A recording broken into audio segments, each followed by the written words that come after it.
Hello, hello, hello everyone! Nandito tayo ngayon sa 20% ang programang Puno ng Puso para sa mga seniors at hindi pa senior.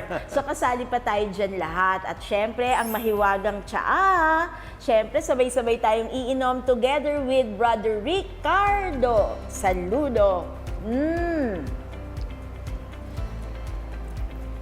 Let us praise the Lord. And give Him thanks. So Brother Rick, very enriching yung naging mga discussions mo about Mondays with Mary. At syempre, isa-isa yan. Ang dami naming natututunan at nacha-challenge kami. Even the lolos and the lolas, titos and titas na for every warning, meron pala kasi mas malalim na message. Hindi lang yung warning. Kung hindi, meron pwedeng something to do. Pero ang enlightenment, laging meron naman guidance. So ngayon, bago tayo magpatuloy, gusto ko munang basahin ang quotation ni Pope Francis. Ang sabi niya, Jesus from the cross says to Mary, indicating John, "Woman, behold your son." And to John, "Here is your mother." In that disciple, we are all represented. The Lord entrusts us to the loving and tender hands of the mother that we might feel her support in facing and overcoming the difficulties of our human and Christian journey, to never be afraid of the struggle, to face it with the help of the mother. So from Pope Francis po yan. Kasi kung natandaan ninyo, last episode natin, yung closing prayer na binasa sa atin ni Brother Rick, no, was written by Pope John Paul II. Parang it's a form of an entrustment to the Blessed Mother. Ito po ay kumagugunitan ng mga ilang nagsusumusubaybay sa Fatima.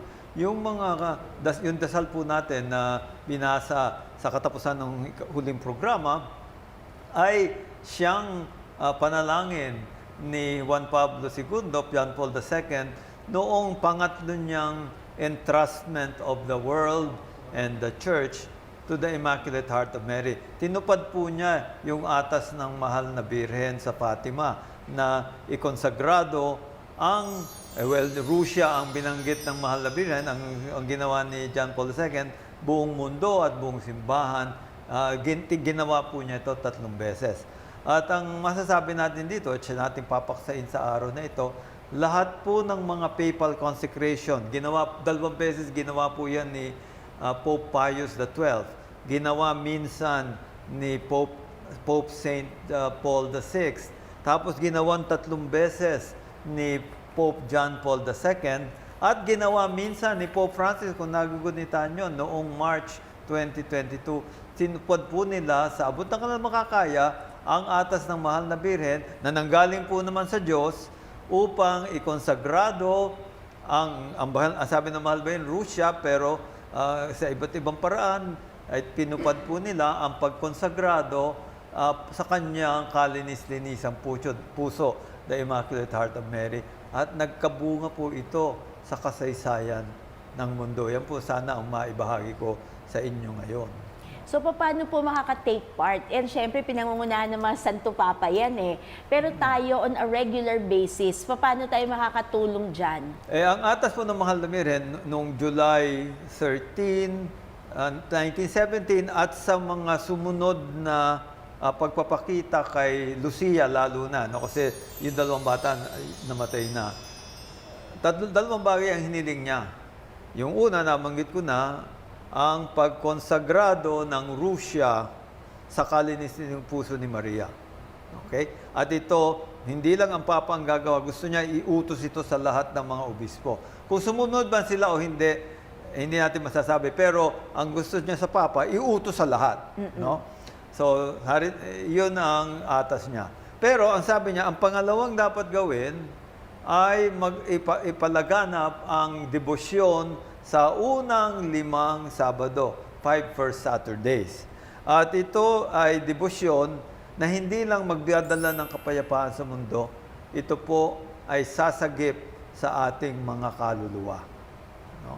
Sapagkat ang makatutupad po nitong debosyon na 5 first Saturdays, nangako po ang mahal na Birhen mismo na sa huling sandali ng buhay, sa oras ng kamatayan, mabibigyan ng grasya ang nakabuo nitong 5 first Saturdays upang ang kaluluwa nila ay masagip. Ulitin ko po yun, ha? Alam nyo, maraming mga debosyon, maraming mga dasal. Okay lang yun. Dapat gawin natin lahat yan. Pero itong dasal na ito, 5 first Saturdays, mismong ang ina ng Diyos, ang mahal na Birhen, sinabi niya, pag ginawa nyo to, sa katapusan ng buhay nyo, magkakaroon kayo ng grasya upang masalba kayo. Aba, Parang may sure way to heaven na tayo. kumbaga, sa ating panahon, parang insurance policy. Oo. Ngayon, hindi ko naman sinasabi na pag ginawa mo ito, pwede ka namang walang hiya. Hindi natin sinasabi yun. No? Ang sinasabi natin dito, yun ang pangako na sa katapusan ng buhay mo. Ngayon, nasa sa iyo pa rin yun. Kung ayaw mo masagip, hindi ka pipilitin ng Diyos. Pero, kung gusto mo masagip, katapusan ng buhay, bibigyan kayo ng grasya. Yan po ang pangako. At iba pa natin, meron ding iba pang mga dasal na ganyan ang pangako. At medyo isa-isahin din natin. So, Brother Rick, para clear talaga tayo, first 5 Saturdays. So, pwede naman the whole year nagpa-first Saturday devotion, di ba? Pero sa kanya, minimum requirement lang niya, 5. 5 na sunod-sunod. Sunod-sunod po yan. No? Ngayon, anong gagawin doon sa debosyon? Una, mangumpisal at mangumunyon. Ngayon, yung kumunyon dapat mismo doon sa Sabado. Yung kumpisal pwedeng 20 days before or 20 days after. Dati kasi sinabi 1 day before, 1 day after. Tapos medyo niluwagan ng Panginoon 8 days before, 8 days after. Pero ang Vaticano mismo naglabas sila noong year 2000 na in-applyan sa lahat ng mga indulgences 20 days before up to 20 days after. So, bale, kung mangumpisal kayo, minsan isang buwan, covered na yan. Oo. No? Anyway, yon ang una. Komunyon at saka kumpisal. Pangatlo, magrosaryo. Isang buong rosaryo. Bahala na kayo kung anong mystery. Pero, isang buong rosaryo. Okay? Liwanag naman yon. Kung hindi nyo alam magrosaryo, pag-aralan ninyo. Tuturo sa inyo ni Dr. Gates. No? Pang-apat, hiniling ng mahal na Birhen to accompany me for 15 minutes meditating on the 15 mysteries of the Rosary. Yun sa English. Siguro, I'm sure it was given to Sister Lucia in Spanish or Portuguese. But yun ang punto. Accompany the Blessed Virgin, samahan po natin ang mahal na Birhen sa pagmumuni sa 15 misteryo ng Rosaryo. Ngayon, ba't 15? Kasi wala pa noong Luminos. Wala pa. No? At saka sinabi rin ng mga pantas na nag-aaral nito, hindi naman kailangan 15. Pwedeng isa o dalawa, okay na yan. Basta 15 minuto. Hindi yung lahat ng mga, pwede namang isa o dalawa. Basta importante, sa panahong yon, isinasa-isip natin yung misteryo at kasama natin ang mahal na Birhen. No? So, accompany me. No? Ibig sabihin, kasama mo siya. Hindi yung pinag-iisipan mo to, wala kang etchapwera. Hindi ganon. Hindi ganon. Pinag-iimuli mo to, kasama mo ang mahal na Birhen. Hindi ba napakaganda nun? No? Dapat nga gawin natin yung araw-araw. Hindi lang 5 per Saturday. Pero yun ang hiniling. Ngayon, yung pang-apat, yung panlima, nagagawin natin ito bilang reparation o pagbabayad, no? Para sa mga paninira, paglapastangan, pagyurak sa mahal na Birhen. Ano ba yung mga pagyurak na yan? Ito, 5 po yan. 5 rin no? Una, yung mga nagsasabing hindi siya ina ng Diyos at hindi siya ina ng sangkatauhan.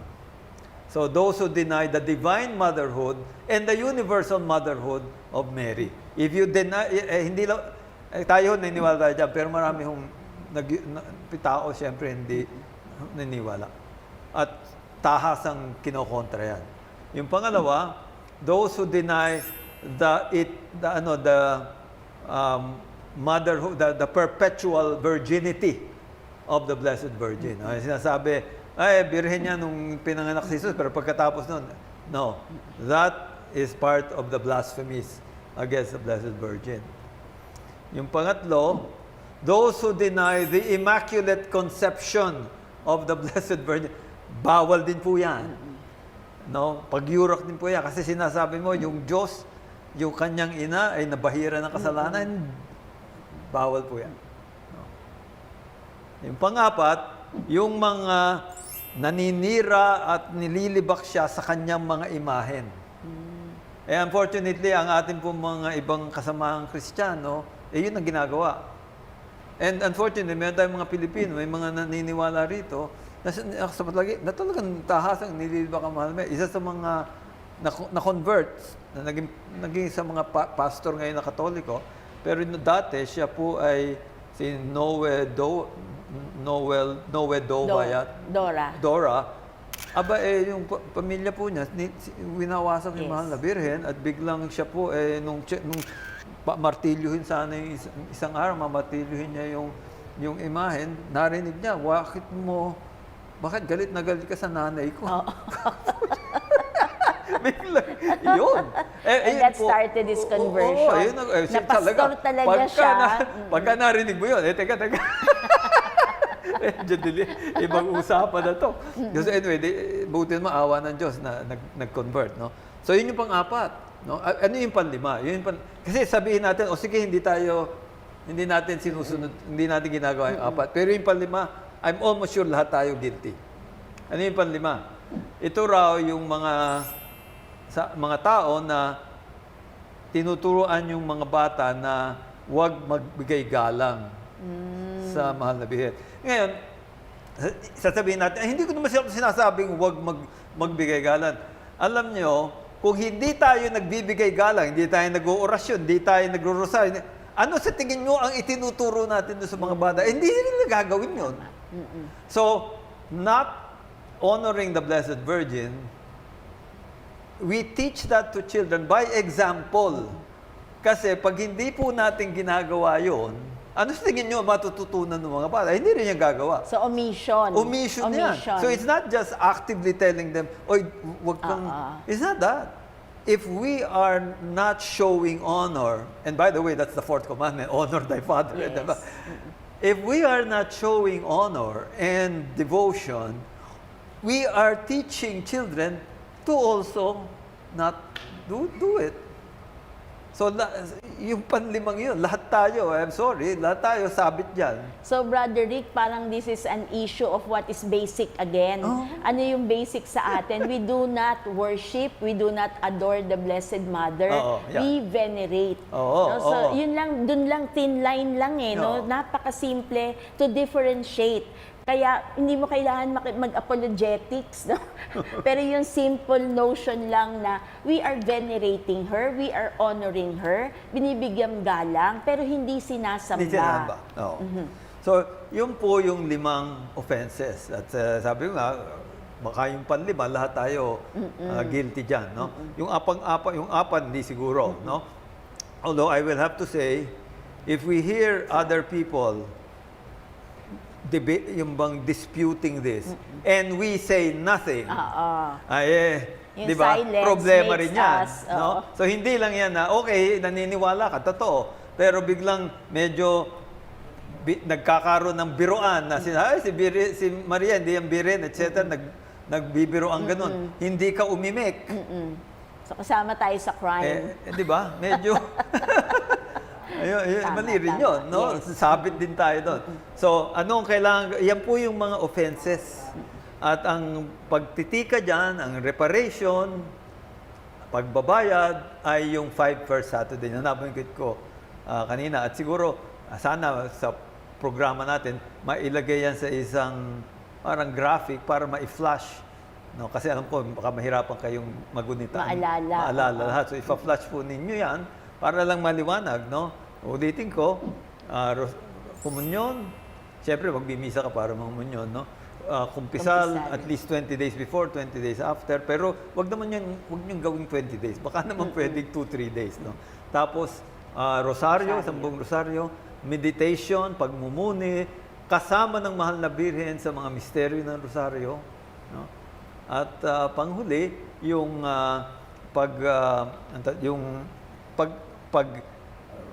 pagiging yung ito ay in reparation for the 5 offenses na nabanggit ko sa inyo, yung 5 offenses. So, Brother Rick, palagay ko naman yung in-enumerate mong 5, almost 80% dyan, ginagawa na nila. Di ba? Hindi lang natin, we're not just mindful. Pero I know of lolos and lolas, nagdo-dawn procession pa nga kayo eh. Sumasama pa talaga kayo sa mga ganun sa parokya. So ngayon, didiretsuhin mo lang. Ibig sabihin, tuloy mo na yung nasisimulan ninyo na habit, gagawin lang nating 5 sunod-sunod na first Saturday. So, huwag kang magpapalya, huwag kang magmimintis. At kung dati, nagsisimba ka lang, tiyakin mo na ngayon talaga, once a month nakakapangumpisal. Tama ba, Brother Rick, no? So, Tama kahit wala po. na yung days before and after, basta lagay mo na sa consciousness mo, once a month, Oo. mangungumpisal na ako. Tapos talagang sigurado ako, lolos and lolas, ang dami yung time, magro-rosaryo na talaga kayo. Pero dinagdag kasi yung 15 minutes na kasama ni Maria na nagre-reflect tayo, medyo additional yun sa atin, pero napakabilis lang ho ng 15 minuto. Mas mahaba pa yung pag-FB ninyo, mas mahaba pa yung pagti-TikTok ninyo, mas mahaba pa yung programa natin dun sa 15 minutes, di ba? At yung pinakahuli, gayahin natin yung 3 bata. Kasi sila, conscious sila na ginawa nila lahat yung sakripisyo para din sa kaligtasan ng kapwa nila at hindi lang nung sarili nilang kaluluwa. At sabi mo nga, Brother Rick, no, ang benefit nito, may benefit eh. Yeah. No, ang benefit nito yung sigurado na yung kalangitan, sigurado na yung salvation natin, Sa pagpikit ng mata natin. Sa katapusan ng buhay, grasya upang masagip ang ating kaluluwa. So, pwede ba sabihin na itong 5 Saturday devotion talagang panlolos and lolas to, Brother Rick? Well, para sa lahat ng tao, sa lahat ng tao. I mean, kung isipin nga natin, no, kung magagawa ito ng lahat ng tao, di lahat meron ng ganyang grasya sa katapusan ng buhay. No, yan naman talaga ang habol natin sa mundong ito. No, ang problema, masyado ay nalululong sa mga ambisyon natin at mga hangarin at mga ginhawa natin sa mundo. Pero itong mundong ito, lilipas ito eh. Ang importante yung kasunod. At ito na nga, itong binigay sa atin ng mahal na birheng debosyon para masigurado na pupunta tayo doon sa langit. So, sa Brother susunod. Rick, umiikot no? Parang yung cycle, nagsimula dun sa pagpapakita kung ano ang impyerno, pero ang dulo nito, langit. Oo. Kaya wag matakot na pag-usapan yung impyerno. Yung punto nga dyan, ang mga mensahe ng mahal na birhen, halos, pretty much lahat, no? Meron siyang babala. Pero babala yan dahil gusto niya magbago tayo. At pag nagbago tayo, yung babala, baka hindi na matutuloy. Sa Biblia, merong yung salaysay tungkol kay Jonah. Yung kinain ng balyena, tapos nakalabas din, no? Nagpahayag siya sa Ninive, yung syudad ng Ninive sa imperyo ng Assyria. Sabi, ay sa loob ng 3 araw, pagrurusahan ng Ninive. Nagtika sila, nagbalong loob. Yung hari sinabi, lahat kayo ay sasakripisyo, magsusot ng makating damit, no, ganyan. Hindi natuloy. Hindi pinarusahan ng Panginoon. Na-stop yung pending doom. Ganun din tayo. Ang mahal na birhen, yung itong isang buong ganito na puno ng mga babala, yan po ay babala upang tayo ay magbago. Para pag nagbago tayo, hari nawa, siyempre Diyos lang makapagsasabi, hari nawa, yung mga babala hindi magkatotoo at tayo ay maluwalhating makaraos. Ano po? So, ganyan din po sa ating buhay bilang mga senior. Ano po? Oh. Ngayon, babanggitin ko rin, nabanggit ko kanina, merong iba pang mga dalangin na para sa kaligtasan ng kaluluwa. Alam nyo, ngayon po ay katapusan na ng Mayo. Sa Hunyo, siyempre meron diyang first Saturday. Pero meron ding first Friday. No? Itong first Friday, ito ang debosyon sa sagradong puso ni Jesus. Sacred Heart of Jesus. At sinabi niya kay Saint Margaret Mary Alacoque, ito po yung visionary ng Sacred Heart noong pang 17th century, no? sa Pransya, sabi sa kanya, sino mang mangungumunyon sa sa unang Biyernes ng 9 na buwang sunod-sunod, mangungumunyon ay at bilang pagdebosyon sa aking sagradong puso, magkakaroon din ng grasya sa katapusan ng buhay. So parang ganun din sa 5 per Saturday. Pero ito 9 consecutive Fridays na ang hinihiling lang komunyon. No? Of course, kailangan pag magkomunyon ka, kailangan malinis ang kalooban mo. No? Pero yan hinihiling lang. Kaya lang 9 consecutive First Fridays. Ganun din. At ito, sinong nagbigay ng pangakong yan? Eh di ang Panginoong Jesus. No? Kaya medyo matindi po ito. No? Yung 5 per Saturday, ang nagbigay ng pangako, ang mahal na Birhen sa atas ng Panginoon. Ito, ang Panginoon mismo, direkto kay Saint Margaret Mary Alacoque. No? Ngayon, yung huli kong siguro babanggitin, na isa pa ring debosyon na nagbibigay ng proteksyon sa kaluluwa, ay ito po. Alam niyo po ito. Yan po scapular. Ano po? Yung kulay brown. Ang kanila pong mga abito, yung mga pare, ay yung brown. Ngayon, na sinabi ng mahal na Birhen, whoever shall be in this cloth at the point of death shall be spared from eternal fire. Yan sabi. Mahal na Birhen po nagsabi niya. So, this is usually imposed by a priest. At pag bigyan kayo, suot nyo lang lagi. No? So, yun po ang isa pang debosyon na siguro pag-aralan nyo, kumuha kayo nung ganitong kaprasong tela, suot ninyo, at ito'y ini-impose ng pare. At pag na-impose sa inyo, kahit palitan nyo yung tela ng bago, hindi nyo na kailangang i-impose ulit. Yung blessing dun sa unang imposition pupunta dun sa... Carried na yun. Carried on. At sabi ko nga, mahal na Birhen, sinabi niya, whoever shall die in this cloth shall be spared from eternal fire. No? So, yan po ay, sa mga senior, hindi na, maniguro na po tayo. Maniguro na po tayo. Medyo hindi na ito panahon para kung marami ka pang buhay, ayan, siguro gusto mo magsapalaran. Ngayon po kailangan maniguro na tayo. Tama po. 9 First Fridays, simple, 5 First Saturdays. O, pagsuot ka nito para... So talagang guaranteed na yung heaven sa ating lahat, lolos and lolas. Ano? Kasi ang Diyos gusto makasama tayo. Kaya gumagawa siya lahat ng paraan para tayo'y mapunta sa Kanya. At palagay ko, Brother Rick, ngayon na pinapaalalahanan natin ng lolos and lolas natin, hindi lang yung sasarilinin, ha? Kasi tayo ngayon na lang tayo naging aware sa mga bagay na ito. Ibigay din natin ito sa buong pamilya natin para sila hindi na iintayin yung senior citizenship nila bago sila magkaroon ng mga ganitong devotion. Kasi alam niyo hindi lang yung guaranteed heaven ang inaabangan natin eh. Yung grasya natin habang kasama natin si Jesus sa tulong ng mahal na ina, maiiwas tayo from temptations and near occasions of sin. Ang labanan lang kasi dito kasi senior na malapit na, avoiding the fires of hell. Pero pag bata-bata, kasama talaga dyan yung near occasions of sin na mapapalakas tayo yung grasya ng Diyos po, proteksyonan tayo para maiwasan na ang mga bagay na hindi naman natin dapat nang ginagawa. Kasi sinabi nyo nga po dun sa bunso kay Jacinta, di ba? Yung sins of the flesh.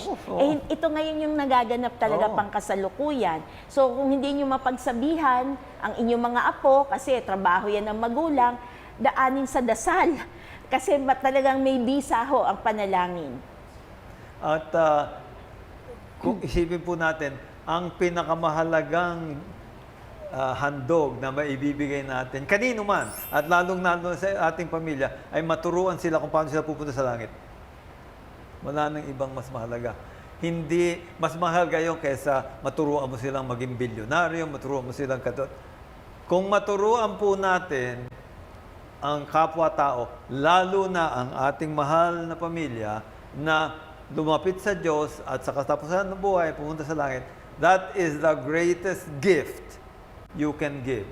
The greatest gift. No? So, ang dami natin natutunan. Pero alam ninyo, ngayon, tradisyon kasi, di ba? Sa mga parokya, yung mga apo ninyo siguro, nag-aalay ng mga bulaklak. Pero alam niyo, more than the bulaklak, ang Santo Rosario ay isa ring bulaklak na inaalay natin kay Jesus sa pamamagitan ng salita ng ating mahal na ina. Ito ay, kasi kaya rosary rosary. Bawat isang yun are roses offered to Mary, which of course is offered to our Lord. No? Ang rosas kasi, simbolo yan ng pagmamahal at kabanalan ng Diyos. That traditionally, the rose is a symbol of God's holiness and love. And in fact, dun sa litania ng Mahal na Bihira, meron dong isang pangalan niya, titulo niya, Mystical Rose, Rosa Mystica. Sa mga Santa Cruzan, meron diyang isa sa mga naglalakad dyan, Rosa Mystica. No? May iba dyan, mga reyna, kaliwa, pero siya Rosa Mystica. At kung isipin natin, yan ay napakahalagang sagisag ng kabanalan at pagmamahal ng Diyos, no, na nando sa rosaryo, at masasabing mismong ang rosaryo mismo ay is a bouquet of mystical roses na iniaalay natin sa Panginoon. So yan, at itong sinabi ng Mahal na Birhen tungkol sa rosaryo, no?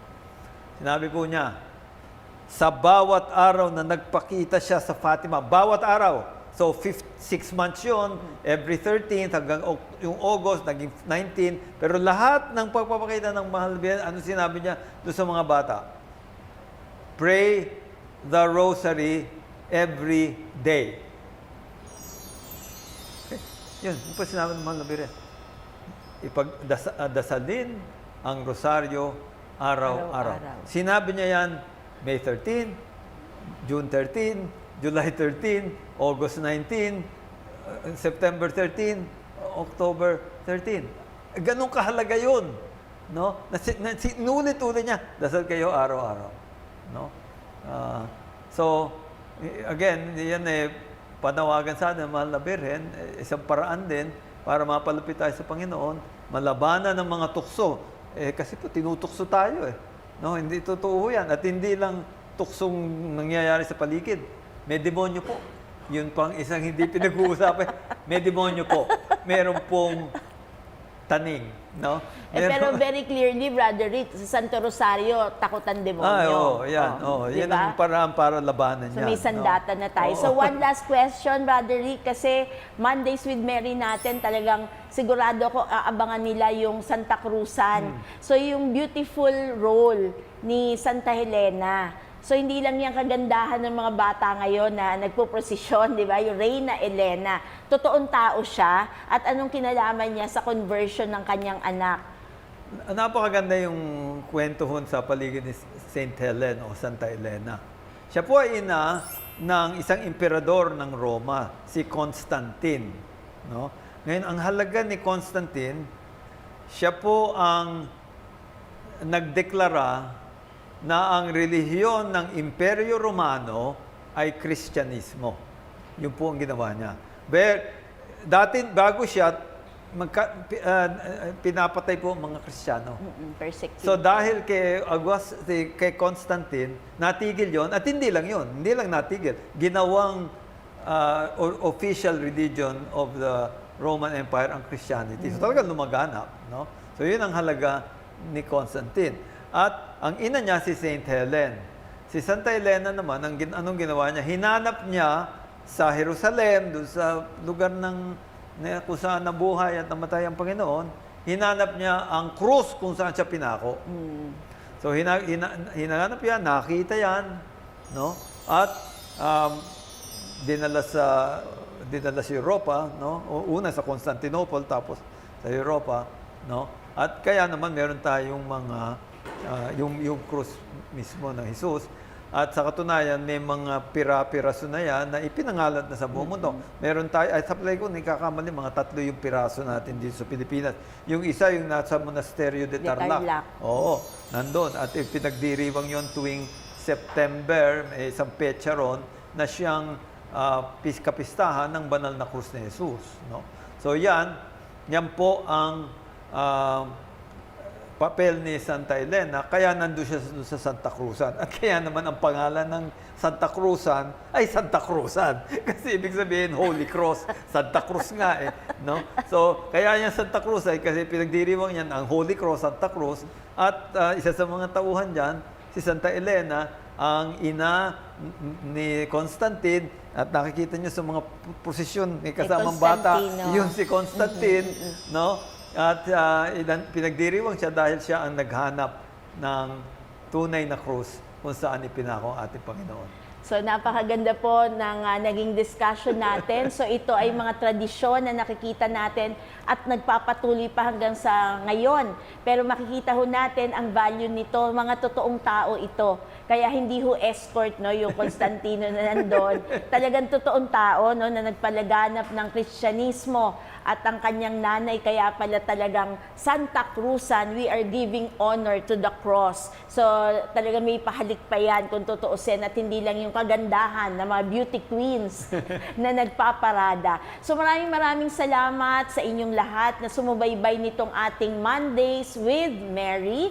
So lahat ng Monday natin ngayong Mayo naway nakapagpalapit sa atin kay Jesus sa pamamagitan ng puso ng ating mahal na ina sa pagiging mabuting Kristiyano, pagiging mabuting lolos and lolas, titos and titas. At syempre ngayon pa lang ay akin nang ibibigay ang aking taus-pusong pasasalamat kay Brother Ricardo Saludo. Hindi lang para dito sa ating programang 20%, kung hindi sa kanyang personal advocacy and devotion. Advocacy kasi pinagdudugtong niya yung pangkasalukuyang kaganapan sa Pilipinas, sabi niya nga, sa punto de vista ng Ebanghelyo. At gayon din naman, hindi siya tumitigil sa kanyang pagsusulat para ma-educate talaga, hindi lang ang kanyang readers, kung hindi, hindi lang information gusto talagang magkaroon ng paghubog. So maraming salamat at kami pinauunlakan mo lagi, Brother Rick Saludo, lalo na dito sa TV Maria, na laging ikaw ay aming nafe-feature. Maraming salamat. Maraming salamat sa pagganyayan ninyo at tayo siyempre sumasangguni at nagpapasalamat sa Panginoong Diyos. We thank Jesus, Mary, and Joseph na binibigyan tayo ng pagkakataong maibahagi ang kanilang katotohanan, ang kanilang pagmamahal at upang tayo ay lalong mapalapit sa Kanya. Yun po ang gusto ng Diyos, na tayo makasama niya habang buhay at kaya naman tinuturuan niya tayo kung paano lumayo sa kasalanan, maging banal at mapalapit sa Kanya. At isang dadagdag ko doon sa Santa Cruzan, alam nyo, may mga iba pang karakter doon sa Santa Cruzan na patungkol naman sa ating pagiging Kristiyano sa Pilipinas. No? There are characters there, katulad ni Reyna Juana. Yun ay sagisag nung unang mga Pilipino sa may Cebu na naging Kristiyano. So, yun din ang isa pang magandang aralin doon sa Santa Cruzan. It also has characters of our Christianization. No? So, na mahalaga yan din siyempre sa ating panahon. Thank you po. Thank you. So, please lead us in our closing prayer. Nga naman, ang anak ng Espiritu Santo. Amen. O most holy Virgin Mary, you came to Fatima to reveal the graces that come from praying the Holy Rosary to 3 little shepherd children. Inspire us with a sincere love of this devotion, so that like the shepherd children, it is not a burdensome task, but a life-giving prayer. May our prayers and meditations on the mysteries of our redemption bring us closer to your Son, our Lord Jesus Christ. Our Lady of Fatima, pray for us. In the name of the Father, and of the Son, the Holy Spirit. Amen. Maraming salamat. Let us praise the Lord. So magkita-kita tayo muli sa susunod na Lunes, Mondays with Mary, dito sa ating 20%, ang programang Puno ng Puso para sa mga seniors at kahit hindi pa seniors. Bye-bye!